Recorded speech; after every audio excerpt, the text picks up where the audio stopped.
राहु जहाँ एक तरफ अपनी क्षमता, अपनी औकात, अपनी हैसियत से बहुत आगे बढ़ कर के काम करने के लिए कहता है, वैसे ही केतु भी आपको आपकी जो वास्तविक क्षमता है, न्यूनतम क्षमता, उसका भी पूरा प्रयोग करने से मना करता है और पीछे हट करके रहने के लिए करता है, सिकुड़ करके रहने के लिए करता है।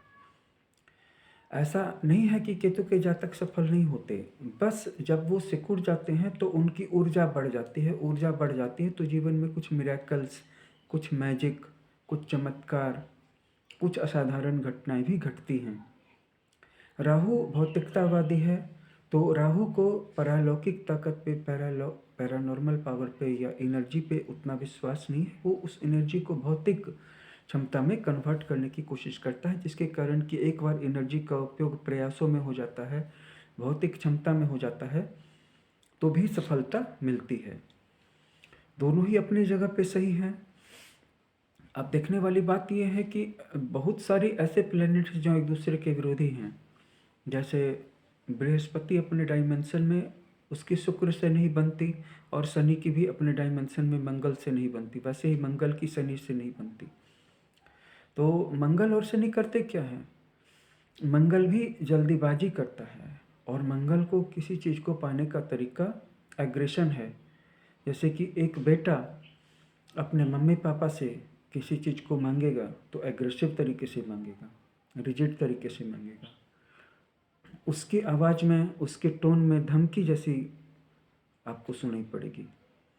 शनि का जातक जल्दीबाजी नहीं करता है, वो धीरे धीरे करके अपने आसपास के वातावरण को समझता है और अपनी जड़ें गहरी करता है। इसके बाद जब उसकी जड़ें मजबूत हो जाती हैं तो कोई भी उसको वहाँ से हिला नहीं पाता, हटा नहीं पाता। इसीलिए शनि और मंगल जब भी एक दूसरे के आमने सामने रहते हैं, जैसे कि सप्तम सप्तम में रहते हैं, तो एक दूसरे को देखते हैं और एक दूसरे की चालों को समझने की कोशिश करते हैं, तो दिक्कत आती है। दिक्कत क्या आती है कि जातक एक साथ जल्दबाज भी होगा और धैर्यवान भी होगा। अगर शनि और मंगल साथ साथ में बैठे हुए हैं तो जातक एग्रेसिव वे में किसी चीज़ को जल्दीबाजी से पूरा करने की कोशिश करेगा, क्योंकि उसका मंगल उसको उस भाव के संबंध में वैसा करने के लिए कह रहा है। लेकिन शनि उसको धीरे धीरे चलने के लिए कह रहा है, धीरे धीरे सोच समझ करके, रणनीति बना करके। यहाँ पे दिक्कत आती है क्योंकि मंगल की ऊर्जा शनि की ऊर्जा से टकरा जाती है। अगर आपकी कुंडली में शनि आपका कारक ग्रह है तो आपको शनि के हिसाब से चलना चाहिए। अगर मंगल कारक ग्रह है तो मंगल के हिसाब से चलना चाहिए। अगर इनमें से कोई एक तटस्थ है और दूसरा कारक है तो फिर कारक के हिसाब से चलना होगा। बृहस्पति और शुक्र की जहाँ तक बात है तो बृहस्पति पहले आत्मनियंत्रण, आत्मानुशासन पर ज़्यादा फोकस करता है। इसके बाद शुक्र जो है पहले भोग की ओर उसकी दृष्टि रहती है, पहले खुद को खुशी देने की ओर रहती है और अनुशासन की उतनी परवाह नहीं है। उसके अंदर भी अनुशासन है लेकिन वह चीज़ों को प्राप्त करने को लेकर के है। और बृहस्पति ज़्यादा रिलीजियस होने के कारण वो अपने आप को ऐसी ऑस्टेरिटीज़ में ढाल लेता है, जैसे कि उपवास हो गया, फास्टिंग हो गई, अनुष्ठान हो गया, पूजा पाठ हो गया, बहुत सारे नियम हो गए, जैसे कि नॉन वेज नहीं खाना है, सच ही बोलना है, झूठ नहीं बोलना है, हिंसा नहीं करनी है। और शुक्र इन सारी चीज़ों के पीछे नहीं पड़ता है, लेकिन शुक्र भी दैत्यों के गुरु हैं, तो मंत्रों की सिद्धि, तरह तरह की रिद्धियाँ सिद्धियाँ जगाने में शुक्र का जातक भी इंटरेस्टेड होता है। अगर शुक्र का संबंध नवम भाव से, अष्टम भाव से हो, चौथे भाव से हो, पाँचवें भाव से हो, तो ऐसे जातक भी रिद्धियाँ सिद्धियाँ डेवलप करने के प्रति इंटरेस्टेड होते हैं। वो मंत्र साधना कर सकते हैं, ध्यान साधना कर सकते हैं, ऑकल्ट पावर जगा सकते हैं। बृहस्पति का जातक भी ऑकल्ट पावर जगा सकता है, लेकिन कॉन्सेंट्रेशन की टेक्निक से, एकाग्रता की टेक्निक से और डिसिप्लिन की तकनीक से, मर्यादा के अंदर से चलते हुए, सदाचार का पालन करते हुए। शनि भी सदाचारी बनाता है। शनि बहुत ज़्यादा सहनशील बना सकता है, क्योंकि शनि अभी का सुख छोड़ करके फ्यूचर में ज़्यादा सुख प्राप्त करना चाह रहा है, जैसे कि केतु। और केतु भविष्य में दुख उठा करके अभी सुख नहीं पाना चाहता, इसीलिए अभी ही वो दुख उठाएगा, भले ही भविष्य में उसको ज़्यादा इंतज़ार करना पड़े। क्योंकि अभी अभी अगर वो दुख उठा लेगा और अभी का सुख को वो फ्यूचर की ओर रिफ्लेक्ट कर देगा, यानी कि थ्रो कर देगा, प्रोजेक्ट कर देगा, तो उसके सारे सुख फ्यूचर में चले जाएंगे।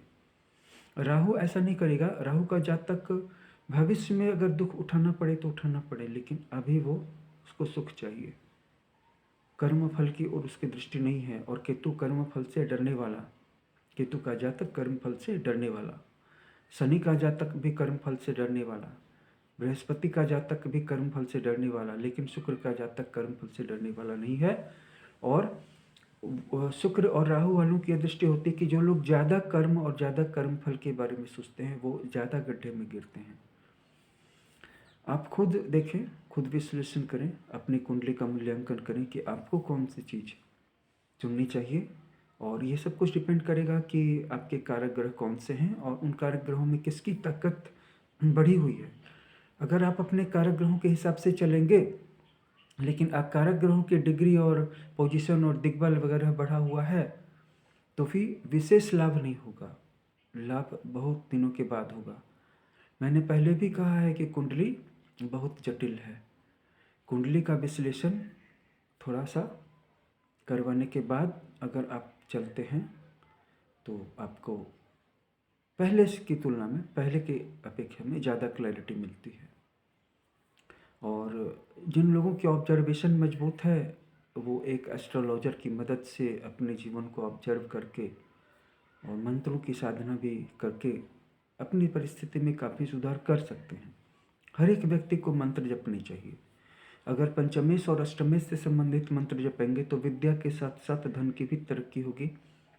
आपको जिस भाव में प्रॉब्लम हो उस भाव की राशि से संबंधित ग्रहों का भी जप कर सकते हैं। उस भाव से संबंधित इश्यूज सॉल्व करने पड़ेंगे। जैसे किसी को प्रॉपर्टी की प्रॉब्लम है, जमीन फंसी हुई है, दुश्मनों के साथ पंगा ले रखा है, केस कोर्ट मुकदमा या विवाद है, डिस्प्यूट है प्रॉपर्टी पे, तो नवम भाव से संबंधित मंत्रों को जपें।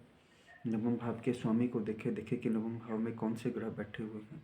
किसी को जॉब रिलेटेड प्रॉब्लम है तो छठे और 10वें भाव को देखें। किसी को घरेलू प्रॉब्लम है तो चौथे भाव को देखें।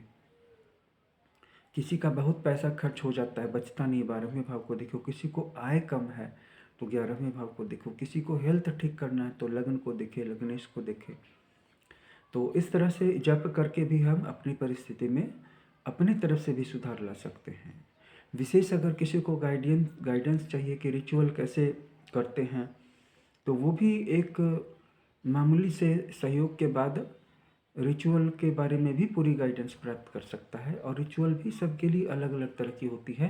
कोई एक रिचुअल सबके लिए एक जैसा नहीं होता है। अगर कोई एक रिचुअल सबके लिए एक जैसा है तो वो है वैदिक रिचुअल, जिसमें कि आप शुरू में संकल्प लेते हैं, स्वस्ति वचन करते हैं, गणेश गौरी का या पंच देवता की पूजा करते हैं, और उसके बाद कलश स्थापन, कलश की पूजा करते हैं, फिर विशेष देवता की पूजा करते हैं या विशेष ग्रह की पूजा करते हैं और जप करते हैं। जप करने के बाद उसका दशांश हवन करते हैं, फिर आरती करते हैं।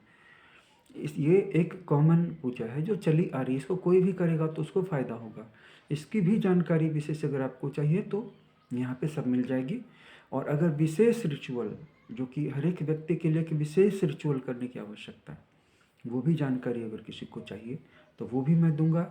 और अगर कोई व्यक्ति अपने लिए जप करवाना चाहता है तो उसके लिए भी हम अवेलेबल हैं। और अगर उसके लिए जो जप और हवन की प्रक्रिया है उसमें जो कुछ भी है कॉस्ट इफेक्टिव वे में, रेमेडी जैसे सॉल्यूशन से पूजा पाठ है, हवन है, वो सब, उस सब के लिए हम अवेलेबल हैं।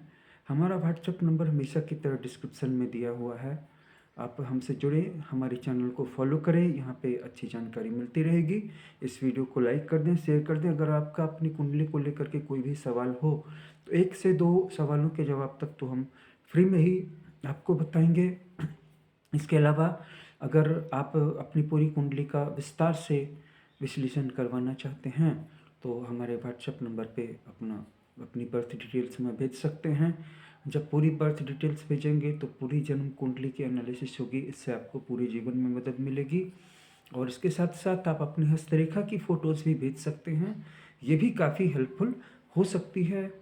इस वीडियो को ज़्यादा से ज़्यादा शेयर कर दीजिएगा ताकि और भी लोगों को लाभ मिल सके। वीडियो वॉच करने के लिए बहुत बहुत शुक्रिया।